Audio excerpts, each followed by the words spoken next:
Hello guys, അസ്സലാമു അലൈക്കും, നമസ്കാരം. എല്ലാവർക്കും മല്ലുബായ് ഫുഡ്സിൻ്റെ പുതിയൊരു വ്ളോഗിലേക്ക് എല്ലാവർക്കും സ്വാഗതം. ഞാൻ ഇന്ന് ഇവിടെ ഉണ്ടാക്കുന്നത് അറബിക് ബിരിയാണിയാണ്. അതിന് ഞാൻ 1 കിലോ തൂക്കമുള്ള ഒരു ചിക്കൻ എടുത്തിട്ടുണ്ട്.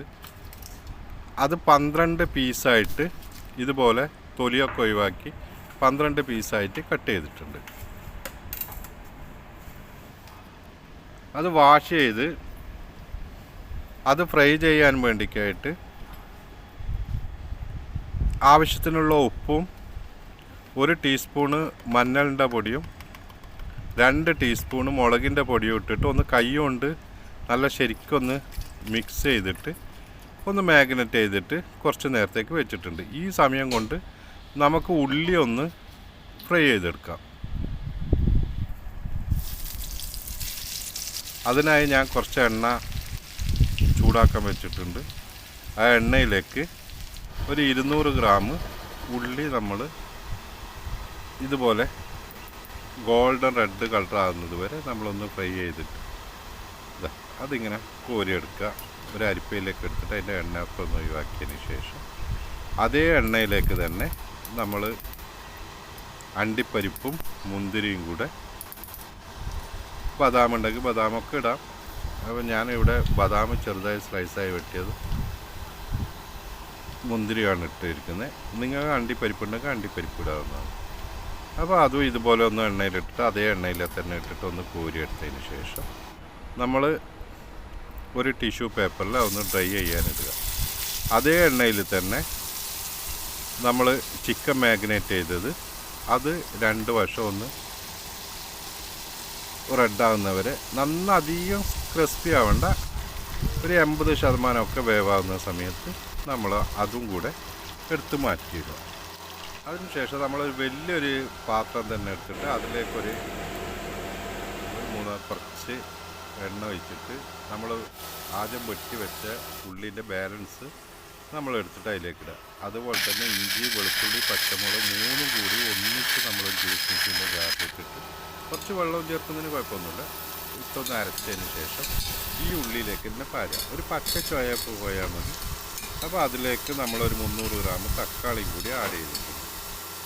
നമ്മൾ അതിലേക്ക് ഇടാൻ വേണ്ടിക്ക് മസാല ഐറ്റംസിലേക്ക് കുറച്ച് ഏലക്കായി, അതുപോലെ തന്നെ കറാമ്പ്, കുറച്ച് പട്ട, ഏലക്കായി, കറാമ്പ്, പട്ട, ഇത് 3 കൂടെ ഒന്നിച്ച് തന്നെ നമ്മളൊരു ജ്യൂസ് മെഷീൻ്റെ ഇതിലിട്ടിട്ട് ഒന്ന് ബ്ലെൻഡർ ചെയ്ത് പൊടിച്ചതിന് ശേഷം അതിൽ നിന്ന് 1 ടീസ്പൂണ് നമ്മൾ ഇതിലേക്ക് ഇടുകയാണ്. ആവശ്യമുള്ള ഉപ്പ് ഇടുക. അതുപോലെ തന്നെ 1 ടീസ്പൂണ് മഞ്ഞൾപ്പൊടിയും 2 ടീസ്പൂണ് മുളകിൻ്റെ പൊടിയും ഇട്ടിട്ട് നല്ല ശരിക്കൊന്ന് വഴറ്റിയെടുക്കുക. വഴറ്റി ഏകദേശം ഒന്ന് നല്ലൊരു തക്കാളിയൊക്കെ ഒന്ന് ഉടനെ വന്ന സമയത്ത് നമ്മൾ ആദ്യം ഫ്രൈ ചെയ്ത് വെച്ച് ചിക്കനും കൂടെ നമ്മൾ അതിലേക്ക് ആഡ് ചെയ്യാം. അപ്പോൾ എല്ലാം കൂടെ നമ്മൾ മിക്സ് ചെയ്തെടുത്തതിന് ശേഷം നമ്മൾ അതിലേക്ക് കുറച്ച് ഉള്ളി ഫ്രൈ ചെയ്തത്, അതുപോലെ തന്നെ ഒരു 3 ടേബിൾ സ്പൂണ് തൈരും കുറച്ച് മല്ലിച്ചപ്പും കൂടി തൂകിയിട്ട് നമ്മളിതൊരു സൈഡിലേക്ക് എടുത്ത് മാറ്റി വെക്കുക. ഈ സമയം കൊണ്ട് നമുക്ക് ഇനി ചോറുണ്ടാക്കാം.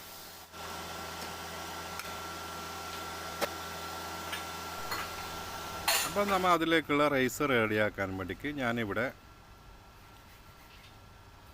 ഒരു പാത്രത്തിൽ ഒരു 3/4 ഭാഗം വെള്ളം ഒഴിച്ച് അതിലേക്ക് 2 ഏലക്കായി, കറാമ്പ്, പട്ട, കുറച്ച് മല്ലിച്ചപ്പ്, 2 ബേ ലീഫ്, ഒരു 200 ഗ്രാം മിക്സ് വെജിറ്റബിൾ ഇല്ലെങ്കിൽ കുഴപ്പമൊന്നുമില്ല, അത് ഓപ്ഷനിലാണ്.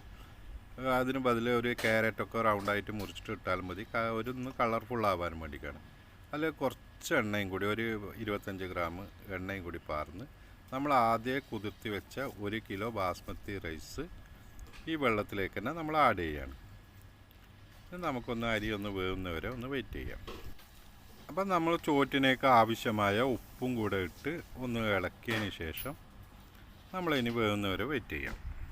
അപ്പോൾ അരി ഏകദേശം ഒരു 75% വേവിൽ വരുന്ന സമയത്ത്, ഏകദേശം ഇതേപോലെ ഒരു 75% വേവാകുന്ന സമയത്ത് നമ്മൾ ഇതെടുത്തിട്ട് ഒന്ന് ഊറ്റിയെടുക്കാം. അപ്പോൾ നമ്മൾ മസാല ഇവിടെ ആദ്യം റെഡിയാക്കി വെച്ച മസാലയിലേക്ക് നമ്മൾ ഊറ്റി വെച്ച ചോറ് ആ ചൂടോടുകൂടി തന്നെ നമ്മൾ ഈ മസാലേൻ്റെ മുകളിലേക്ക് നമ്മൾ ആദ്യം ഒരു പകുതി ചോറിടുക.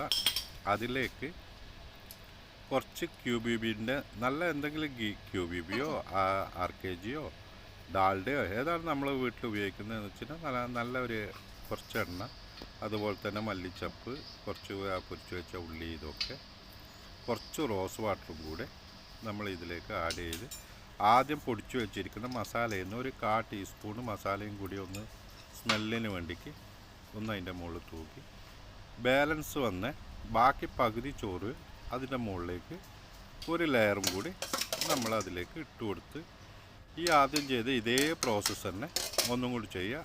മോൾ വശത്ത് നമ്മൾ കുറച്ച് യെല്ലോ കളർ കുറച്ച് റോസ് വാട്ടറിൽ മിക്സ് ചെയ്തിട്ട് അതും കൂടി നമ്മൾ ഇതിലേക്ക് പാരുക. അപ്പോൾ പാർന്നതിന് ശേഷം നമ്മൾ ബാക്കിയുള്ള ഈ ഉള്ളി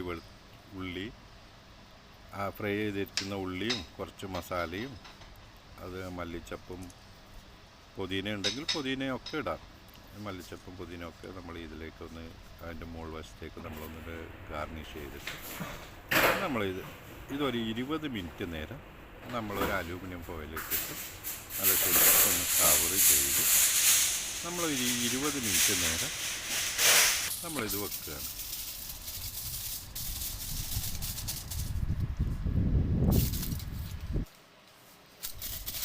അപ്പം നമ്മളൊരു ചെറിയ തീയിൽ 20 മിനിറ്റ് ദം എടുത്തതിന് ശേഷം ഇതുപോലെയാണ് ചോറ്, അതായത് മുകൾ വശത്ത് ഇതുപോലെ നല്ല ശരിക്കൊന്ന് ആവിയൊക്കെ വന്ന് നമ്മൾ ചോറൊക്കെ ഒന്ന് പദം വന്നിട്ടുണ്ടാവും. തീ വെക്കുമ്പോൾ വളരെ ചെറിയ തീ വെക്കണം, കാരണം നമ്മൾ അടിയിൽ വെള്ളമോ മസാലയോ ചെറിയ മസാല മാത്രമേ ഉള്ളൂ, അതുകൊണ്ട് അടിക്ക് പിടിക്കാതെ നോക്കണം. അപ്പം നമ്മൾ ആദ്യം മുകൾ വശത്ത് നിന്ന് കുറച്ച് ചോറ് എടുത്ത് മാറ്റി വെച്ചതിന് ശേഷം നമ്മൾ ഒരു സൈഡ് മുറിച്ചിട്ട് നമ്മൾ കൊടുക്കുന്ന പാത്രത്തിലേക്ക് ഓരോ സൈഡ് മുറിച്ചിട്ട്, അതായത് മുകൾ വശത്ത് തന്നെ എടുക്കരുത്, ഓരോ സൈഡ് അടിവശത്തു നിന്ന് വരെ ഒരു സൈഡിൽ നിന്ന് തന്നെ എടുത്തതിന് ശേഷം ഞാനിപ്പോൾ ഇത് 2 പാത്രത്തിലേക്കാണ് എടുക്കുന്നത്. അപ്പോൾ ഒരു പാത്രത്തിൽ നിന്ന് നേരെ പകുതി ഭാഗം നമ്മളൊരു പാത്രത്തിലേക്ക് ഇട്ട് നമ്മൾ ആദ്യം മാറ്റി വെച്ചിരിക്കുന്ന ചോറ്റിൽ നിന്ന് ഒരു പകുതി ഇതിൻ്റെ മുകളിലേക്ക് ഇടുക. കാരണം അപ്പോൾ അന്ന് മസാല കറക്റ്റായിട്ട് നമ്മൾ ചോറ് വിളമ്പുന്ന സമയത്ത് ഇത് ഏറ്റവും ഇമ്പോർട്ടൻ്റ് ആയിട്ട് ശ്രദ്ധിക്കേണ്ടതാണ്, ഒരു ഭാഗത്തേക്ക് മാത്രം മസാല വരാതിരിക്കാൻ. അപ്പം നമ്മൾ ചോറ് ഇവിടെ റെഡി ആയിട്ടുണ്ട്. അപ്പം വീഡിയോ ഇഷ്ടപ്പെട്ടാൽ ലൈക്ക് ചെയ്യുക, സബ്സ്ക്രൈബ് ചെയ്യാതെ കാണുന്നവരുണ്ടെങ്കിൽ ദയവായി സബ്സ്ക്രൈബ് ചെയ്യുക. അടുത്ത വീഡിയോ കാണുന്നവരെ എല്ലാവർക്കും നമസ്കാരം. ബായ്.